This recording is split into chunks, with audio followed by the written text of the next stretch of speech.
Bonjour à toutes et à tous, aujourd'hui sur Bulle TV mais le cap à l'ouest.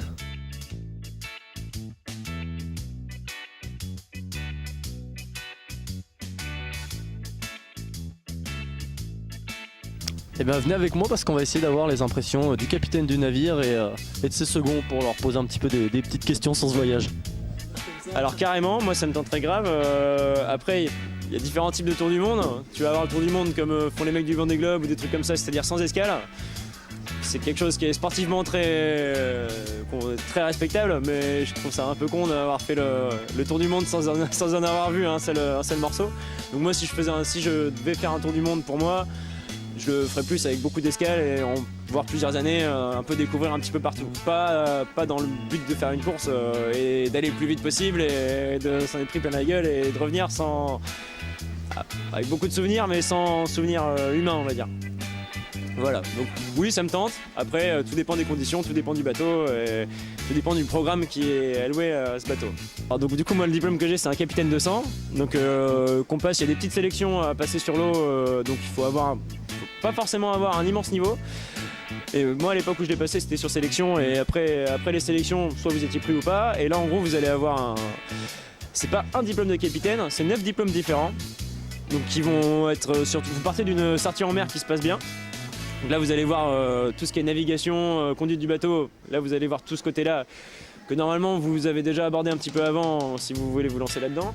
Et après le gros de la formation va être sur tout ce qui est annexe, tout ce qui peut mal se passer sur un bateau et comment le régler. Donc pour ça on va passer des problèmes de mécanique pour les problèmes moteurs, on va passer un brevet de lutte contre l'incendie au cas où on a un incendie, on a un brevet de médecine qui dure 1 mois et demi donc qui est assez complet au cas où on a un blessé à bord, on va faire de la météo, on va passer un diplôme pour les radios, on va passer un diplôme pour les radars, on va passer un diplôme pour la survie, tout ce qui est instruments de survie, les canaux que vous voyez derrière vous, les fusées de détresse, tout ça.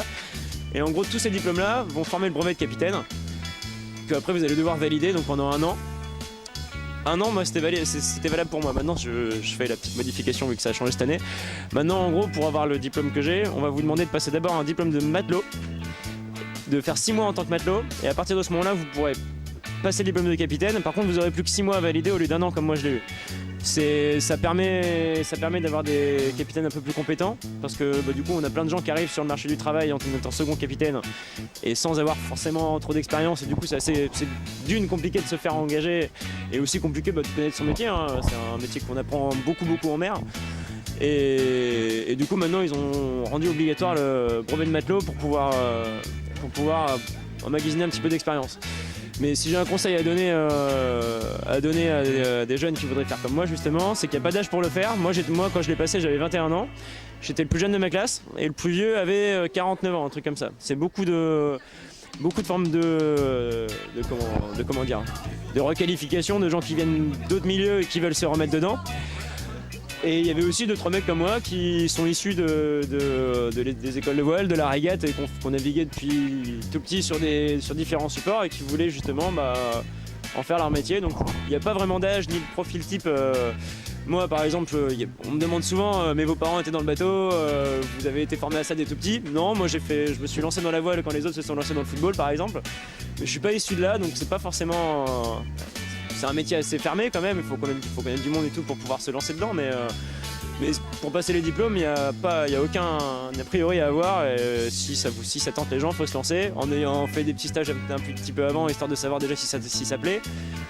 Ce qui est un peu bête, c'est le cas dans toutes les promos chaque année, c'est le cas du mec qui passe son diplôme parce que être skipper ça fait rêver, et puis une fois qu'il y est, c'est pas fait pour moi, et puis il arrête. Donc c'est bien d'approcher un petit peu la navigation sur différents supports, dans des stages de voile, dans des croisières, dans des trucs comme ça. Et après si ça vous plaît, pourquoi pas tenter le truc et passer un brevet de marine marchande. Voilà. C'était Romain Bernard pour... le capitaine du navire. Alors Jean, pouvez-vous nous dire qu'est-ce qui vous plaît en fait dans ce métier, travailler à la Cap à l'Ouest en réalité?